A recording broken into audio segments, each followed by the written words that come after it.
Wow. Thank you. What an honor. Thanks so much, everyone. There's a couple of conferences that are on the bucket list, and Beyond Tellerrand is right at the top. So this is, yeah, a real honor. So should we get stuck in? Awesome. All right, let's talk about React. AI? No? All right, let's talk about the good shit then. So, do you want to get better at writing CSS? Do you want to get better? Yeah, good. You? Awesome. So how do you go about it? Do you read the specifications? Boring. Or do you do tutorials? Can be quite boring, especially if you do mine. Or do you do coding challenges, which are really fun? Or do we do the best bit? Do we build websites? Hell yeah. All of those things are really good things to do. But let me throw a little bit of a curveball into the mix for you. The path to becoming a great CSS developer, in fact, a great developer all around, is down to much more than coding. It comes down to how you approach everything else, like communication, giving and receiving feedback, finding pragmatic solutions, and planning. So I've been working with CSS now for nearly 20 years at this point, and a lot has changed in its capabilities. What hasn't changed, though, in that time is that the core skills, which are often called soft skills, which I can't stand, by the way, and they're required to push you to that next level. So I spent a large chunk of those 20 years as a consultant, helping organizations, both global corporations and tiny little startups, write better CSS. And in almost every single case in those engagements, an improvement of the organization's core skills was the overarching difference in the quality of output at the end. So let's do a bit of history. So back in the bad old days of web design, aka the Web 2.0 era, we had a pretty bad habit of designers designing pictures of websites in Photoshop and then handing them off to web developers who would try and recreate that picture of a website as a real website. And they'd valiantly try and make it look exactly the same as that picture made in Photoshop. So even during this period of the web where we could make a reasonable presumption about the browser and the viewport, pixel perfection and design handoff were not an ideal way to design websites, even then. And it's a hangover from print design, where everything is finalized and then handed off to the printers. Almost all the time, unless you're me, the prints would arrive looking exactly like your design file. And frustratingly, design tools have progressed an awful lot in that time. But that tired old way of flinging a web design over the fence has stuck around like poop sticks on your shoe. It's stuck and it will stick around for years to come, especially as tools like Figma actively encourage design handoff with their dev mode capability, for example. CSS is moving really fast too, which is great. It's really exciting. Such a good time to be in CSS. But what's not great is that people are starting to feel a bit behind because they might not know container queries or anchor positioning or has, or the fact that you can vertically center elements in a standard block element now. Did you know that? Pretty cool, eh?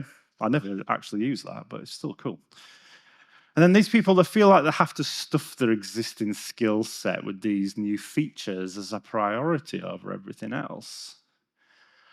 And I know it's anecdotal of my experience, but I see very little material on how this new exciting stuff can help the vast majority of people in our industry who are slinging websites for a living. We see a lot of demoware content and, ooh, this is a cool abstract thing you can do. Sorry about this, by the way. Unfortunately, thanks to the algorithmic nature of social media and YouTube, we get lots of content that invokes a reaction. You know the type.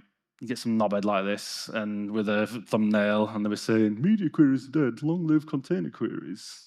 And I get it. Like, they've got to make money on this stuff, right? And that sort of controversial content sells. But I do worry what impact this is having on people that are brand new into the industry, who are spending all of their time learning new syntaxes to get ahead, rather than refining those all-important core skills. And then they watch a video like this, and they get even more confused. We're also quite bad at communicating. It's not our fault, though. Like, tools are geared towards us not communicating with each other, and instead just executing. I'll turn my attention to Figma's dev mode for a second here. Instead of tackling that problem that handoff is not really compatible with the flexible nature of the web, the tool focuses instead on highlighting pixel perfection more efficiently for developers. Communication isn't really helped by the nature of the business we work in now either. There's a lot of KPI chasing and a rush to deliver features, which naturally overworks people. The last thing people want to be doing is attending even more meetings and writing even more emails, right? So to combat that, a wealth of tools are deployed to distill features into the deliverables and not the impact of those deliverables. I mean, all you have to do is think how many products have shoehorned AI into the system with a clear disregard for how that probably isn't even helpful for anyone other than the fucking shareholders. But it's not all doom and gloom, I promise. I'm not going to stand here and rant for 45 minutes. I'm just setting the stage for us because it's really healthy to look at the industry and say what you see. I think we'd actually be a lot better off as an industry if more people did that. And don't be downbeat. I'm going to show you how to work in these antiquated systems more effectively. Design handoff and a focus on the tools is not going to go anywhere anytime soon. So we might as well learn to excel within the bounds of those, right? And if it all does go away, which we can only hope, there's lots of transferable skills that I hope to give you in this session that will see you right for years to come. It's a bold statement, I know, but I really hope after this session, you won't be the same as before I opened my gob. I mean, after listening to 40 minutes of a Yorkshireman talking, it's a transformative experience for a lot of people, right? Maybe not in the best way. And I'll be really delighted if in the future you can go back and say, do you know what? That talk that Andy did in Berlin actually triggered some genuine positive changes around here. And even if only one person in the audience today benefits from this, I've done my job. So let's get stuck right in. Okay, so what I'm not going to do today is going to stuff hundreds of slides down your throat and show you loads of CSS code. I'm not going to show you any CSS code today, which for someone who's seen me speak before, that's usually what I do, speak at 1,000 miles an hour, slide after slide after slide. But no, today we're going to have a conversation and we're going to work out what's actually important and what I think, as someone who's been doing this for too long, what's really, really important. And I'm going to go through some principles with you. And the first principle I'm going to look at is communication, because I think that's actually the most important thing to get right. So asynchronous communication is critical. In fact, even if you work in the exact same time zone as each other, even in the same office as each other. So I run a design studio, set studio, and we're a team of 4, all based in the UK. And our primary mode of communication in the studio is Slack and GitHub. Asynchronous communication is critical because even though we're all in the same time zone, we all work in the same company, we all work completely different schedules to each other because life is more important than work, right? So that means that we all work different schedules, and we also work with clients all over the world, spread over all sorts of different time zones. So for example, there was a period where we had concurrent projects running with clients in India, the UK, and the USA, all running at the same time, while we had stakeholders based in the USA, Panama, and we had a freelance developer helping us based in Hong Kong too. Pretty spread out, right? So with this time zone spread, getting written communication right was really, really important. So I've got a little quick listicle just to give us a throwback to the Web 2.0 era, of quick principles I like to deploy when it comes to written communication. So the first thing is keep things short. There's no need for filler content. Just get to the point. And I know I'm preaching to the choir here in Germany, so and I really do appreciate talking to Germans. Yeah, you my people. But try not to recreate in-person preamble and pleasantries in text-based communication. Obviously, you can ask how people are, but get to the point too. Never ask for too much either. If you ask for multiple questions or ask for multiple pieces of information at the same time, it's really likely that you're not going to get the answers that you want. If you need to know multiple things, create a nice thread, and unless it's an emergency, let your colleague know that there's no rush and to get back to you when they have all of the answers ready for you. Presume people are busy. This is so important, especially like now. We're all so busy and so overworked. And remember, you're not the only busy person. Everyone else is busy too. And this is also especially the case when you're dealing with stakeholders and people in positions of management. They're spinning a lot of plates. What you need to know is often way beyond that person's daily responsibilities too, which is especially the case with stakeholders if you work in client services. Like a stakeholder has already got a full-time job, and then they've got you going, can you tell us how big the logo needs to be? Can you tell us what color to use? Do the job for them and then ask them things that are really important instead. And if a request is blocking you, there's a very good chance you're asking too late. So effective planning and scheduling of your workflow should surface things that you need to know well before you actually need them to do your work. This is the most important principle that I want everyone to get, is you should never ever make it personal. Because if you make it personal, you're just going to upset people and get the backs up. It's unnecessary and it harms relationships almost permanently too. There's never a need to be an arsehole.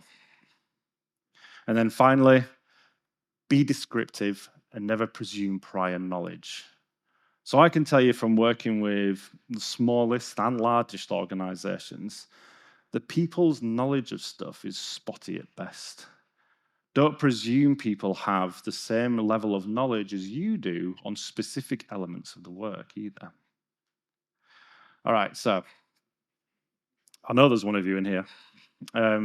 So we use Slack internally, and I know a lot of you will do too, or some other cursed chat tech. And these principles are universal regardless. So this is a really important one. Don't be a hi guy. So let's just break down. Thank you. There's one thing to take away from today. Don't be that dick. So let's break down what's wrong here. So firstly, I'm presuming the designer is both online and staring at their messages, which is almost certainly not the case. Just sending the hi can be a source of anxiety too, because they might be quite anxious that they've done something wrong, or they might rightly just be pissed off that you're distracting them for no real reason. You almost certainly are going to distract them with this approach because they're likely just going to be sat there waiting for you to continue. So here's a better way. So there's a few of these, and I'm going to stand and read them because how awkward would it be if I just stood here in silence and waited for you all to finish? So I started a new chat, and I said, hey, hope you're good. I've picked up a couple of bits on the design, which look really great, by the way. I'll create a thread here so we can chat it out as and when you get time. The designer comes back with, awesome, that sounds great. I've got some free time later, so I'll check in then. So the difference here is big. Like, we're being descriptive, and we're not asking for too much. And we're also presuming that the designer is busy. That's 3 of the 6. And we kept it short too. Not bad with 4. We're also keeping the tone neutral and not personal. And finally, we're working in advance of when we need the information, therefore getting a full house. The main thing, though, is the designer knows that I'm going to thread out the notes, so I'm not expecting an immediate response either. And they'll probably just add a quick to-do item to the list and then get back to what they were working on without being massively distracted. There are times when you do need a quick response, though. I get it. I mean, I run an agency. My life is quick responses. But there is ways to do it right and to do it wrong, too. So, for example, I need you to fix the colors on the design immediately because of accessibility. The client is pissed off. The designer rightly comes back, what do you mean by because of accessibility? What did the client say? So all I'm doing here is I'm panicking the designer. Even if you are really stressed, you should never project that onto other people. You can get urgency from people without doing all that too. So let me show you how. So hey, I've been speaking to the client and they've picked up some color contrast issues with the latest round of designs, specifically on the smaller text. The colors don't conform to WCAG AA, which is a requirement for this project. Notice how there's a link there because I'm not presuming knowledge. It'd be really helpful if you can make some adjustments quite urgently because the client is rather concerned. I'm here to support you if you need help with testing, etc. Sorry to break you off from what you are doing. And the designer comes back with, my bad. I'll get on that ASAP. Thanks for the link too. That's really helpful. Do you have any recommendations of tools I can use in Figma to test compliance? Sure thing. I've found Stark to be it's a really good tool, by the way. A really useful all-round good accessibility tool. Designer gets it installed, and jobs are good. So see how much more productive that is. We're not attacking the designer here, but instead we're being descriptive, and we're not asking too much of them. And we're offering help. So this becomes less of a, you have done this wrong, and more of a, there's an issue, but it's quite trivial to fix, and we'll fix it together. In the prior example, the designer could have easily and understandably felt attacked. Whereas here I'm communicating the urgency, but I'm rightly making it a team issue. Sure, it's going to be the designer that's going to need to work out these new colors, but by offering tools and testing support, the designer will feel supported with that as well. All right.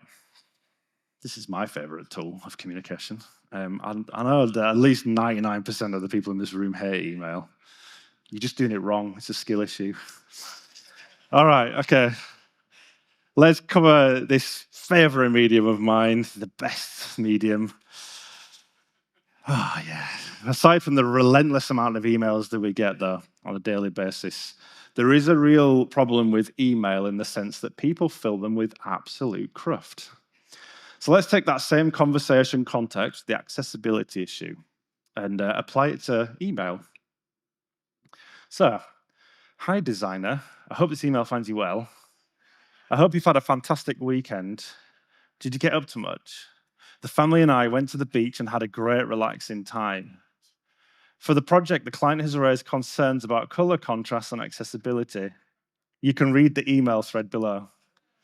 Best regards, Andy Bell, front-end developer, made-up company. We are a carbon-conscious company, so please don't print this email. Oh, it's funny, but it just hurts. So you notice all the cruft in this email. Like, it's great to talk about weekends, for sure, but not an important emergency email. In fact, I've talked more about my weekend than the actual problem, which is barely even covered. I've not even talked about it. I've said, go and look in the email thread yourself. And you've got to remember that people's inboxes are generally rammed full of email. So be a good colleague and make yours concise and effective. Like this. Hey, I've just been speaking to the client, and they've picked up some color contrast issues with the latest round of designs, specifically on the smaller text. The colors don't conform to WCAG AA, which is a requirement for this project. It'd be really helpful if you can make some adjustments quite urgently, because the client is rather concerned. I'm here to support you if you need help with testing, etc. Sorry to break you off from what you're doing. Right, I know a lot of you had a late night last night. You might be hanging today. You're not hallucinating, though, I promise. It's fine. This is exactly the same as the Slack message from earlier. Just because it's in an email, it doesn't mean you have to write it differently. You're not writing to a pen pal. You're writing to a colleague. So treat emails much like messages, especially internal email, and you'll do lots for reducing people's overwhelm. My favorite emailers are the one-sentence emailers, and if one of you out there is there, thank you. because that's what I am too. But another important point here is that you're more likely to actually get a response to this email instead of the designer marking it as read and then carrying on with the work that they were doing. All right then, so that's communication, tick, we've done it. Let's now look at feedback, the most precarious of things in our industry. So, as we covered earlier in this session, it's these core skills like communication that are crucial to writing better HTML, CSS, and even JavaScript. You might be thinking though, like, how? And allow me to try and change your perspective. By nailing communication, you will, by proxy, simplify and sanitize design work. This results in simpler code, which is what we should always be aiming for. Simpler code is easier to maintain, and it's harder to break. It's more likely that it'll handle the plethora of conditions that can break it too, such as overloaded content, dodgy connections, and clashing browser extensions, all of which happen every single day, no matter how much you put your head in the sand. That is the reality of the internet. So what we're going to be avoiding is writing code that when you came back to it in the future, you go, what the hell is going on here?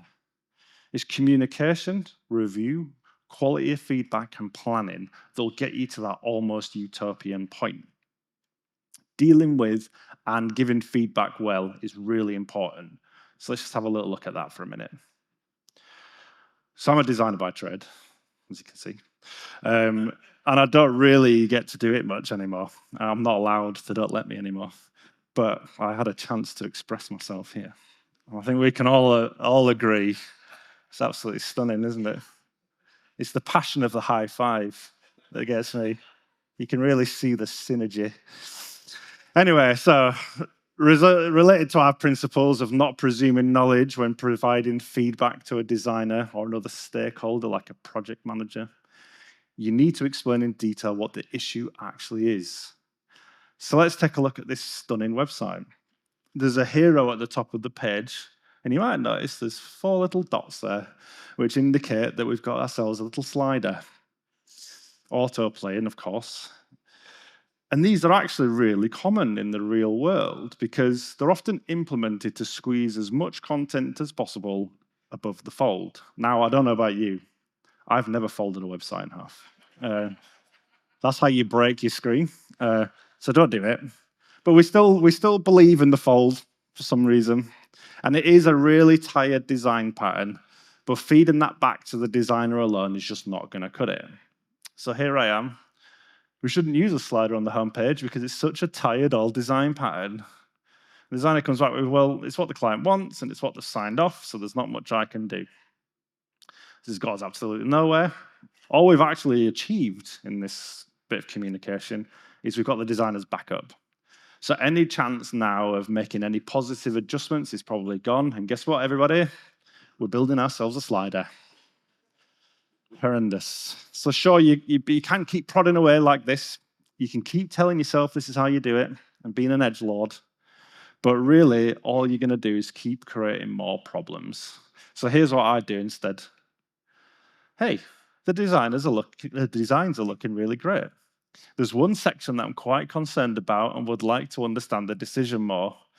With the homepage hero slider, I've got concerns about potential accessibility problems, overwhelm, and user experience. Here's a useful quick read, just a link to that Don't Use a Carousel website, on the subject to give you more context about my concerns. So the designer comes back with, I've got you. So to give you some context, this section was a nightmare to get over the line because different stakeholders all thought their departments were equally important as each other. Innit? I get that and really feel for you having to navigate that situation. Considering their departments are so important, they've not produced much content for them, have they? This is like a trauma, reliving it right in front of you all. If I start crying, just ignore me. So the designer comes back with, not at all. I'm going to have to produce a background for each one too, which isn't ideal, which of course results in a problem there is we might not achieve the right levels of color contrast with the text on each slide, especially if this is CMS content. It might be right when we hand it over, but that could change really quick, and oh boy, it will change. So maybe we should get some data to support our concerns. It'll be worth looking at what the average session time is on the current homepage, because we're going to have to wait at least a few seconds before the next slide changes, right? We could argue a user will likely never get beyond the slide. I can tell you right now, this is canonical advice. The user will never get beyond the first slide. Trust me, we've tested it. So the designer comes back with, well, that's a good shout. The problem is that they still want an impactful hero, in quotes, and to promote each department equally. It's like a fever dream, this, isn't it? I'll get some data for us to look at, and I'll have a think about other design ideas too in the interim. So what a designer doesn't need in these situations is hostility, and instead they need ammunition to go back with. Developers are actually in a really strong position to provide that ammunition because they tend to have a more broader understanding of all the problems that can arise in the browser. Always remember, you're a team unit. You're not competing individuals. All right then, so a few days have passed and we've gone and built this beautiful website.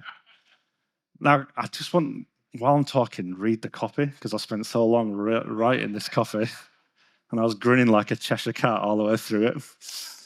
All right then, so let's just imagine for a moment that a new design approach arrived to replace a slider. And the designer came up with this cool new pattern that we still maintain the eye-catching hero, which I've cropped the high five out on desktop. But then we've got underneath that, we've got a grid, and we've got 4 columns in that grid, and each item's got a heading, a subheading, and a little summary, and then a little learn more link, because we need a learn more link, right? So on smaller screens, that grid does remain, but we've got a little overflow pattern. So you can see a little bit of the second item peeking through, as if to suggest, why don't you have a little look at my content too? Okay, so it's been built. It's looking great. But the problem is I've missed one really important detail. The content's supposed to shuffle on each page load, because remember, every department's as important as each other. So every department wants their card to be first on small screens. And we've not implemented that because we're lazy developers. So the designers picked us up on that, and they said, hey, the new homepage section looks really great. I agree. But the first grid item is the same on each page when I look at it, even after refreshes. The client really wanted those to change on each page load. I can't do that because they'll all shift around. Large manipulations of the DOM aren't good either. It's straight up useless. Like, what is the designer expected to do with this? In these situations, it's all about landing on a solution that pleases everybody. So try this for size instead. So I've got the same bit of feedback, which is good feedback. And then I come back with, thanks. Yeah, I struggled to get this working because I'd have to rearrange the content with client-side JavaScript. The problem with that is there's a good chance that JavaScript will fail and or not be available. It's true, by the way. It will not be available. It's why I've got the overflow scrolling setup working with CSS only. If JavaScript does work, big emphasis on if, manipulating the DOM like that can be quite clunky, especially on low-powered devices. The designer comes back, we've got it. The reason they wanted to randomize the order of the content is similar to why they wanted a slider in the first place. They're adamant that each department is as important as each other, and they don't want one department being prioritized over the other. It's really frustrating because they won't move on that. Sounds very frustrating to me. The content comes from a CMS, but the site is built with a static site generator. Notice all the links in these chats. This means it's built once and then a static HTML page is served to the user. What if they change the order of the content in the CMS quite regularly, which would trigger a rebuild of the static site? It's a good idea, but I know they won't want to do that. They're really quite lazy as well as demanding. Like I say, I'm on the verge.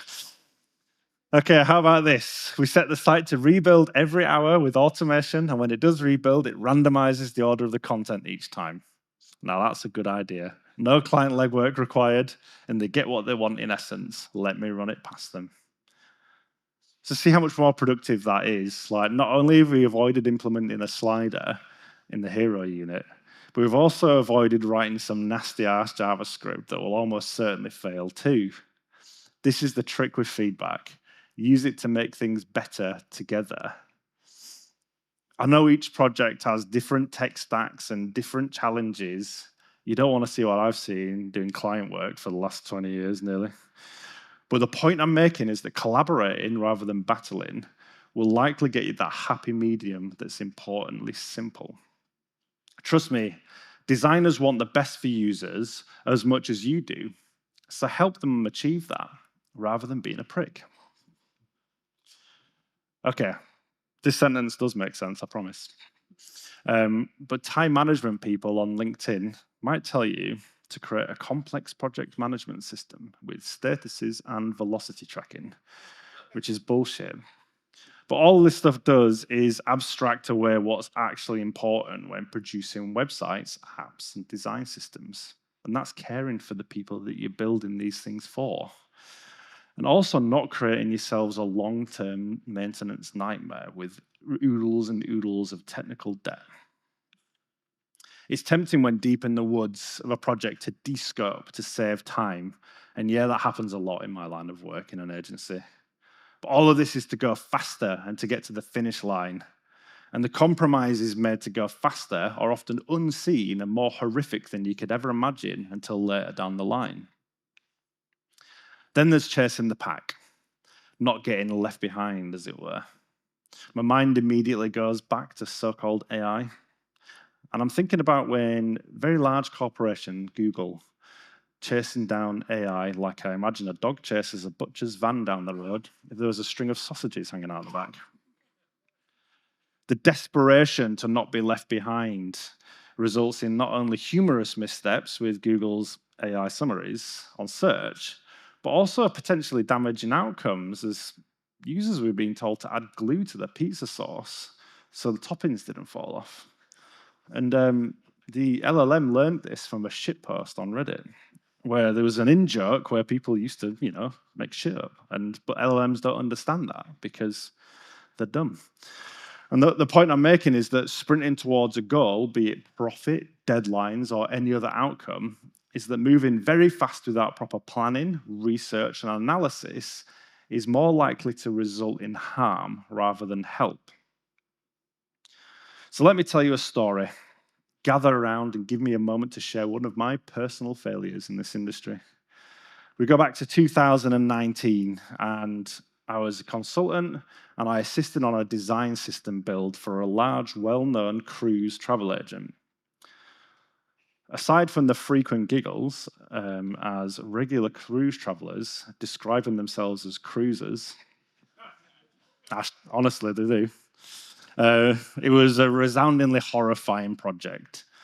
Instead of all the usual steps of research, discovery, analysis, and thorough planning, we dove straight into the build because of a very tight, hard deadline. The problem is that this design system had been solely designed in Sketch by extremely talented designers, really nice people, but they had really limited technical awareness. So unfortunately, that resulted in lots of inconsistencies that would be very exposed if we'd have done proper design system planning. One of those inconsistencies, for example, was there were multiple layout systems, depending on which designer touched it last. Not to mention there were various conflicts in technology choices that were never truly ironed out because I just ran out of energy arguing with them. So developers went rogue with their own choices, which is just great fun. I could and I should have thrown the anchor down on the build, obviously sailing analogies, but I didn't. I went full steam ahead instead. In my mind, we get it done and then we survey the damage after the fact. What an idiot. So the damage was extensive. We had not one, not two, but 3 different grid systems. We had components that were so fragile that they would blow up at the mere hint of any stress. And so many technical inconsistencies and lack of technical documentation that it would be a miracle if someone could even make an effort at maintaining it in the future. Why am I telling you this? Why would I make myself so unemployable? I want you to learn from my mistakes. The reason I'm talking about all of this is because I've experienced so much bad in this industry, and the vast majority of that bad was entirely avoidable by taking just one step back, slowing the process down, and making better decisions with a clearer mind. As the old saying goes, slow is smooth, and smooth is fast.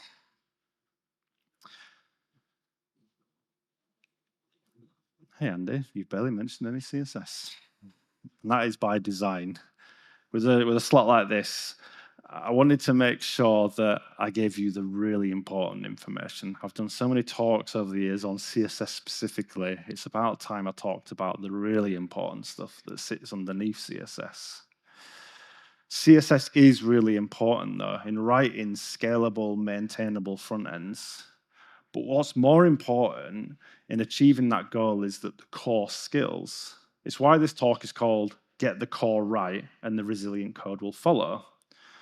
I couldn't in good faith stand up here and tell you to write your CSS specifically in your organization, because every organization has different goals, different tech stacks, different problems.